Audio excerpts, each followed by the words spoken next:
Good morning student. NCERT series के अंतर्गत हम लोग 6th क्लास की एनसीईआरटी को डिस्कस कर रहे हैं। 6th क्लास की एनसीईआरटी ज्योग्राफी की जो एनसीईआरटी है द अर्थ आवर हैबिटेट, उसमें 6 चैप्टर हमने डिस्कस किया था। 6 चैप्टर्स का नाम है major landforms of the earth, और इसके अंतर्गत हमने माउंटेन्स के बारे में पढ़ा था कि माउंटेन्स कितने प्रकार के होते हैं, माउंटेन्स होता क्या है। Mountains is a type of relief features and relief features are characterised by height and slope. तो रिलीफ फीचर्स यानी लैंडफॉर्म्स में एक इम्पॉर्टेंट लैंडफॉर्म्स है माउंटेन्स, और हमने देखा था कि mountains fold mountains, block mountains और वोल्केनिक माउंटेन्स होते हैं, और इनका फॉर्मेशन कैसे होता है वो भी हमने डिस्कस किया था। आज हम प्लेटूज़ के बारे में डिस्कस करेंगे। प्लेटूज़ क्या होते हैं? A plateaus is an elevated flat land.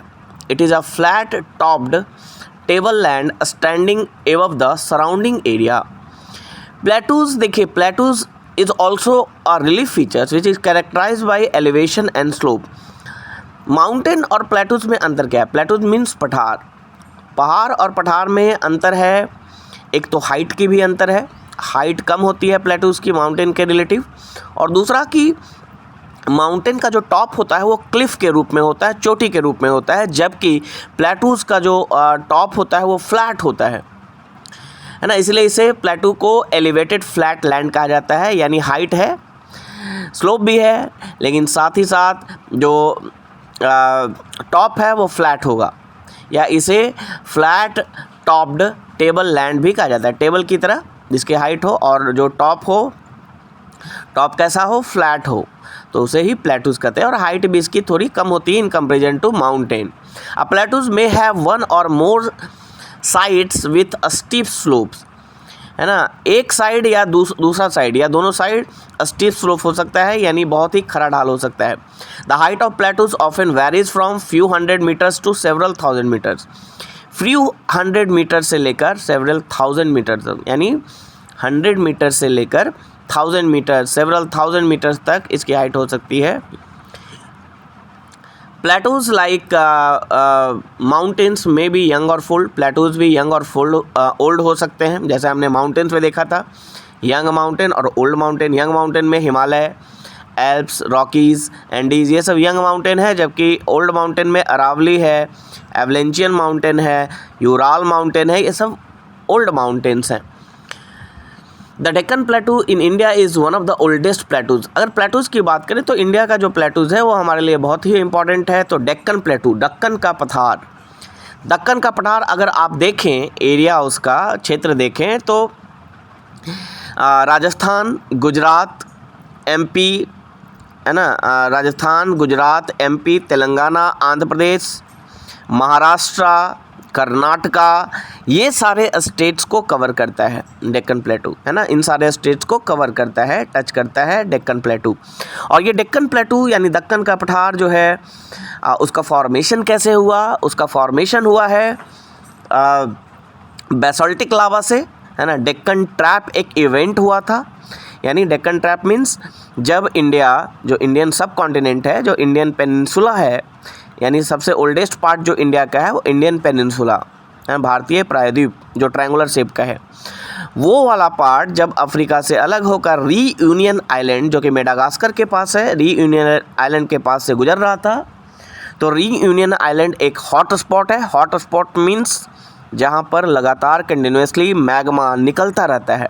Magma molten rocks को कहते हैं, जो एस्थेनोस्फीयर में प्रेजेंट है, और वो जो बाहर निकलता है, बाहर निकलकर वो सॉलिडिफाई होता है, कूल्ड होता है, सॉलिडिफाई होता है, और प्लेटूज़ के रूप में या माउंटेन के रूप में उसका फॉर्मेशन होता है।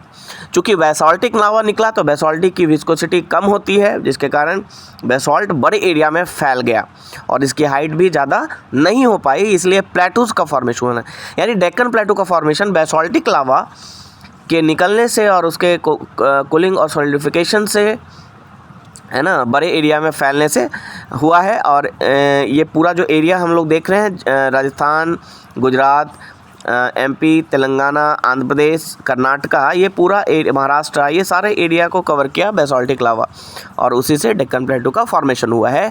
और यही कारण है कि डेक्कन प्लेटू वाले रीजन में ब्लैक सॉइल मिलता है और ब्लैक सॉइल में कॉटन की खेती की जाती है।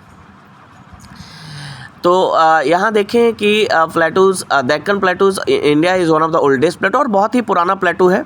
Tanzania and Uganda and the western plateau of Australia are other examples.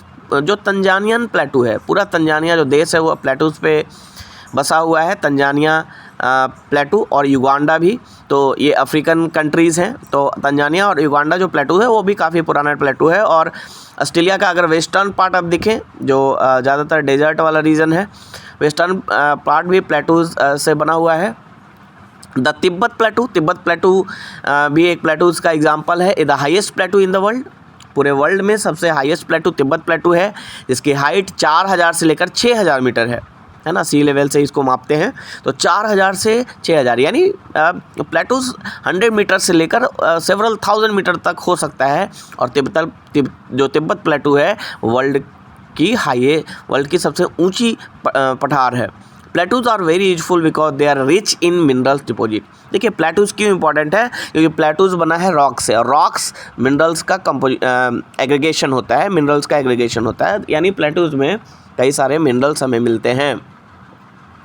As a result many of the mining areas in the world are located in the plateau region. आप देखेंगे बहुत सारे जो माइनिंग एरियाज हैं वो प्लेटू reason में मिलते हैं, क्योंकि प्लेटूज़ जो है वो ओल्ड फॉर्मेशन है, और ओल्ड है तो मिनरल्स, इसमें कई सारे मिनरल्स मिलने के चांसेस हैं, क्योंकि रॉक्स का बना हुआ है और रॉक्स मिनरल्स के ही एग्रेशन होते हैं। और साथ ही साथ कुछ प्लेटूज़ जैसे डेक्कन प्लेटूज़ है वो बेसाल्टिक लावा से है, यानी नीचे से जो मैग्मा निकला है वो अपने साथ कई सारे मिनरल्स लेकर आया, और इसीलिए प्लेटू रीजन में हमें कई सारे माइंस देखने को मिलते हैं।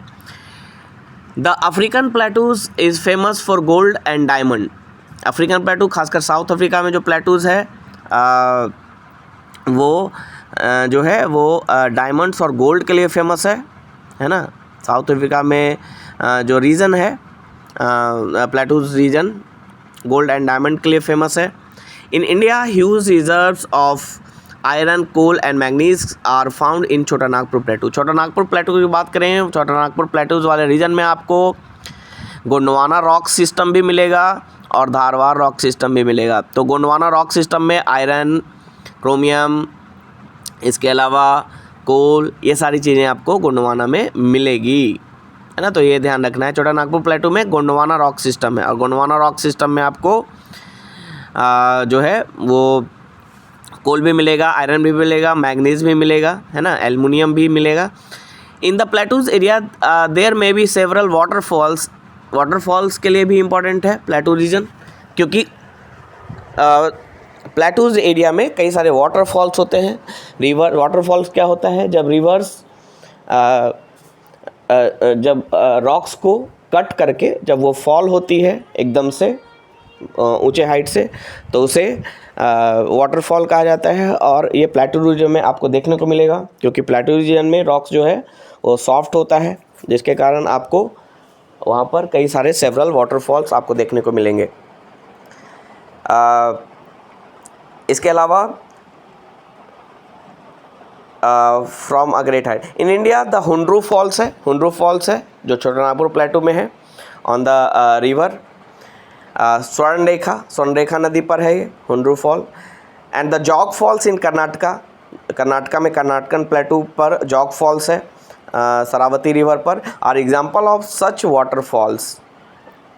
The lava plateau are rich in black soil, जैसा कि हमने डिस्कस किया, जैसे कि डेक्कन प्लेटू है, लावा प्लेटू है और ब्लैक सॉइल में रिच होता है, एंड कॉटन के कल्टीवेशन के लिए इंपॉर्टेंट होता है। Many plateaus have scenic spots and are of great attraction to tourist. कई सारे आप प्लेटूज देखें, ऐसे छोटा नागपुर प्लेटूज में कई सारे हिल स्टेशन है, कर्नाटका प्लेटू में कई सारे हिल स्टेशन है जो कि सीनिक ब्यूटी के लिए फेमस हैं। तो this is important features of plateau region. Plains की बात करें तो plains are large stretches of flat lands, they are generally not more than 200 metres above sea level, यानी इनकी हाइट 200 से ऊपर ऊंची नहीं होती है ना। प्लेन्स की हाइट 200 मीटर से ज़्यादा अधिक नहीं होगा, साथ ही साथ उसका स्लोप जो होगा उसकी स्लोप भी नहीं होगी प्लेन्स की, है ना। तो रिलीफ फीचर्स के रूप में भी इसको देख सकते हैं, जिसकी स्लोप बहुत ही कम हो और हाइट भी कम हो। सम प्लेन्स आर एक्सट्रीमली लेवल्स, कुछ प्लेन ऐसे हैं जो जिनकी हाइट बहुत ही कम होती है सी लेवल की के रिलेटिव। अदर्स में be slightly rolling and undulating. Rolling means कहीं ऊंचा कहीं नीचा, है ना, कहीं ऊंचा कहीं नीचा। अनड्यूलेटिंग का मतलब होता है जिग जैग पाथ, है ना, जिग जैग पाथ को अनड्यूलेटिंग कहते हैं। Most of the plains are formed by rivers. अब प्लेन्स के फॉर्मेशन की बात करें तो प्लेन्स का फॉर्मेशन कैसे हुआ है? प्लेन्स का फॉर्मेशन हुआ है रिवर्स के द्वारा लाए गए सेडिमेंट के डिपोजिशन से।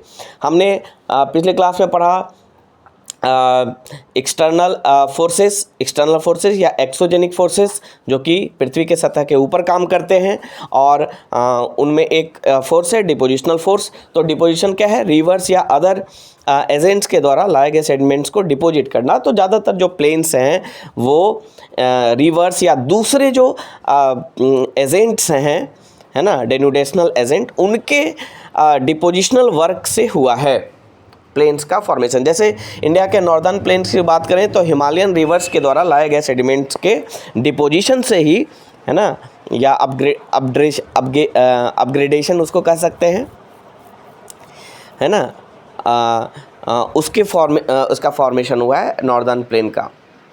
प्लेन्स तो है generally they are very fertile, है ना, प्लेन्स फर्टाइल होता है क्योंकि रिवर्स के द्वारा जो सेडिमेंट्स हैं वो लाए जाते हैं। उस सेडिमेंट्स में कई सारे मिनरल्स होते हैं, कई सारे न्यूट्रिएंट्स होते हैं जो प्लांट्स के लिए इंपॉर्टेंट होते हैं। तो generally plains are very fertile, खासकर वैसे प्लेन जो कि रिवर्स के द्वारा बनाए गए हैं।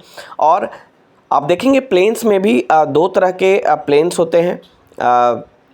एक होता है न्यू एल्यूवियम और एल्यूवियम प्लेन्स। तो एल्यूवियम प्लेन्स मतलब जो रिवर्स के द्वारा लाए गए सेडिमेंट से बना है।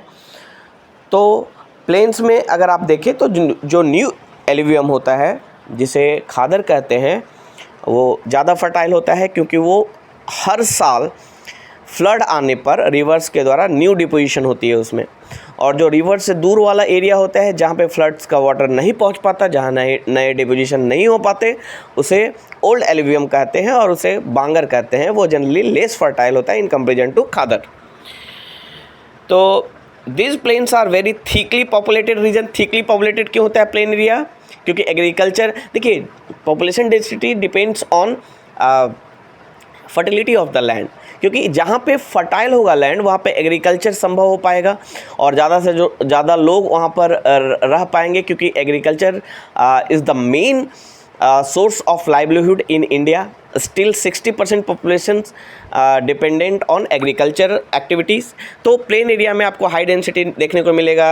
आप देखिए नॉर्दर्न इंडिया में, नॉर्दर्न प्लेन्स में जैसे बिहार, यूपी, है ना, छत्तीसगढ़, ये सब जो पूरा रीजन है, पूरा जो क्षेत्र है वो प्लेन वाला एरिया है और वहाँ पे आपको हाई डेंसिटी देखने को मिलेगी। हरियाणा, पंजाब, ये सारा।